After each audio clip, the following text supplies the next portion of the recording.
새아침의 말씀입니다. 경기도 용인시 수지구 풍덕천로 수지더사랑교회 이수환 목사입니다.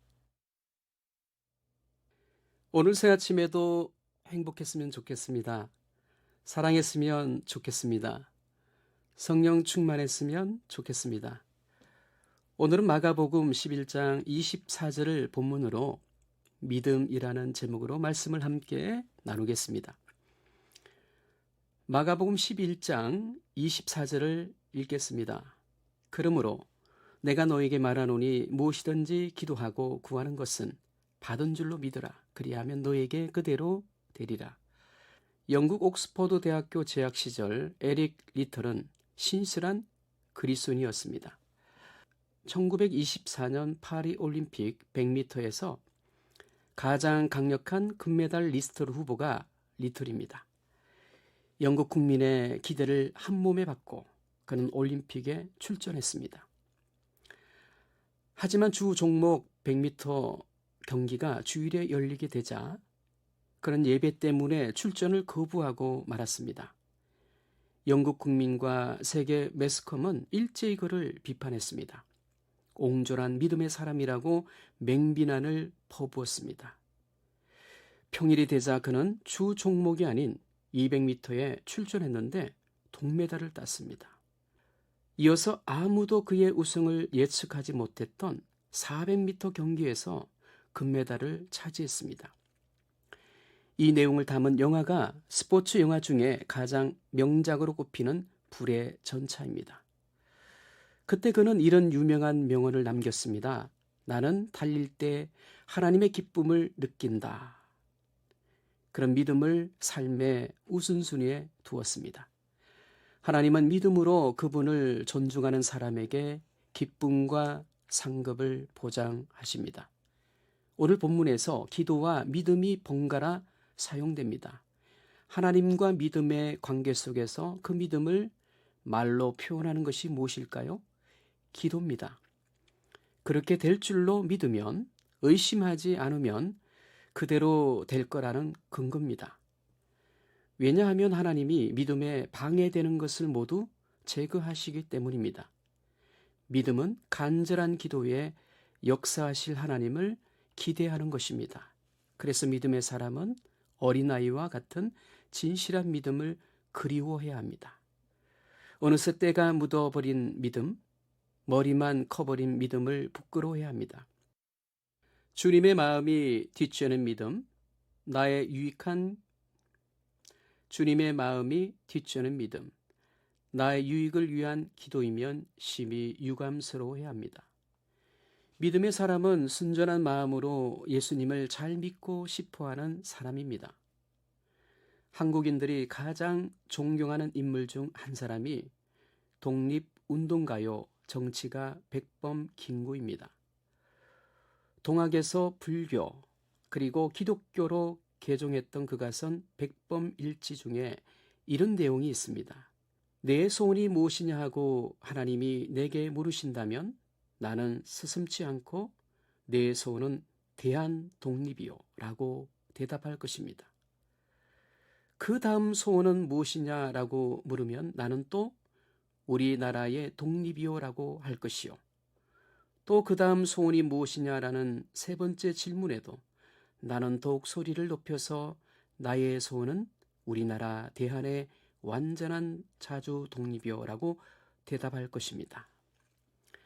그는 수많은 어려움과 독립운동 노선의 갈등에도 하나된 민족의 온전한 독립이라는 평생의 생각을 지켜갔습니다. 국권회복운동, 항일 독립운동, 민족 통일운동의 삶을 던지다 김구는 총탄에 쓰러졌습니다. 그렇습니다. 믿음의 사람의 궁극적인 목적은 하나님 사랑과 나라 사랑, 이웃 사랑으로 오직 하나님께 영광을 돌리는 것입니다. 믿음을 강조한 구약 성경의 예언자가 누구일까요? 주님의 오심을 예언한 이사야 예언자입니다. 이사야를 절대 믿음의 예언자라고도 합니다. 이사야 7장에서 믿음을 선포한 말씀이 등장합니다. 이사야 7장 9절을 보면 에브라임의 머리는 사마리아요 사마리아의 머리는 르말리아의 아들이니라. 만일 너희가 굳게 믿지 아니하면 너희는 굳게 서지 못하리라 하시니라고 말씀합니다. 여기서 굳게 믿다라는 말은 히브리어로 아만이라고 부릅니다. 아만으로 하지 않으면 아만을 경험하지 못합니다. 다시 말해 아멘을 해야 아멘을 경험할 거라는 말입니다. 이 말씀의 구절이 예언자 이사야의 핵심적인 메시지입니다. 하나님은 이사야를 통해 우리에게 믿음을 말씀하십니다. 믿음은 하나님의 약속을 계산하지 않는 것입니다. 그대로 받아들이는 것이 아만입니다. 아멘입니다. 믿음입니다. 믿음은 어떤 환경에서도 하나님을 놓치지 않고 붙잡는 것입니다. 애청자 여러분, 일상의 믿음으로 늘 함께 하시는 하나님을 붙잡기를 바랍니다. 믿음을 강조하면 정말 좋은 믿음의 사람일까요? 생활이 결핍된 믿음은 반쪽짜리에 불과합니다. 믿음과 생활은 별개의 것이 아닙니다. 서로의 영역이 확실하게 구분되어 있지 않습니다. 마구 뒤섞여 있는 것이 믿음과 생활입니다. 우리는 믿음 좋음을 주로 교회 안에서의 생활로 떠올립니다. 교회에서 믿음 좋다, 칭찬이 잦은 사람들이 있죠. 진짜 믿음은 그리스도인인 동시에 생활인이 되어야 합니다. 믿음은 고상하고 일상을 하찮게 여기는 것은 위험한 발상입니다. 믿음은 예술이 아니라 생활입니다. 진짜 믿음은 일상에 있습니다. 기분 좋은 칭찬이 있습니다. 당신을 보니까 진짜 믿는 사람 같네요. 당신을 보니까 교회를 다니고 싶네요.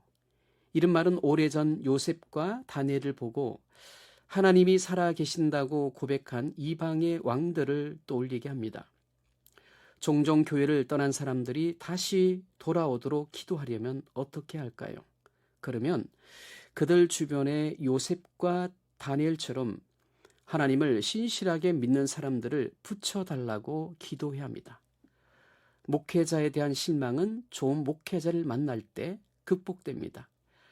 그리스도인에 대한 실망은 좋은 그리스도인을 만날 때 극복됩니다. 교회에 대한 실망은 좋은 교회를 만났을 때 극복됩니다. 왜일까요? 사람에게 실망해서 떠난 사람은 많아도 예수님에게 실망해서 떠난 사람은 적기 때문입니다. 믿음 생활만큼 중요한 것이 생활 믿음입니다. 이것을 선교학에서는 믿음 선교라 말합니다. 현대 기독교 다문화 선교는 서구의 믿음 선교가 선교단체의 역할이 매우 컸어요.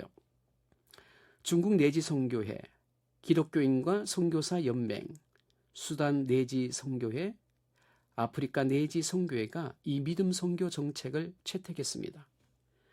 믿음 선교는 하나님이 원하시는 일을 이루는 데 필요한 것들을 하나님이 공급하신다라고 말합니다. 사역자는 자신의 필요를 사람에게 일체를 알리지 않고 하나님에게만 구한다는 것입니다. 하나님이 주실 때까지 기다린다는 사상이 믿음 선교입니다. 그래서 아신대학교 선교학 교수 김한성은 믿음 선교에 대해서 이렇게 말합니다. 첫째, 믿음 선교는 자기를 부인하고 하나님 중심적으로 살고자 하는 마음과 의지다. 둘째, 믿음 선교는 부르신 이에 대한 신뢰에 기초한다. 셋째, 믿음 선교는 자기의 생각을 고집하지 않는 삶이다. 넷째, 믿음 선교는 서로 돌보는 삶이다. 그래서 하나님께서 믿는 사람의 필요를 믿는 사람들을 통해 채우신다. 그리고 이웃의 필요를 알면서 채우려고 하지 않는 것은 믿음 선교가 아니다. 믿음 선교가 오늘 우리에게 필요합니다. 선교단체 예수전도단 설립자 로렌 커닝햄이 선교사가 되겠다라고 했을 때입니다. 그의 어머니는 너무 기뻐서 새신을 사주었습니다. 복음을 전하는 아름다운 발로 살아가라는 의미였습니다. 무엇을 새롭게 시작하느냐보다 누구와 함께 새롭게 시작하느냐가 중요합니다. 애청자 여러분, 예수님과 걸어가는 복된 믿음 때문에 나라와 가정이 그리고 이웃이 선교가 되기를 축복합니다. 새 아침의 말씀, 경기도 용인시 수지구 풍덕천로 수지 더사랑교회 이수환 목사였습니다.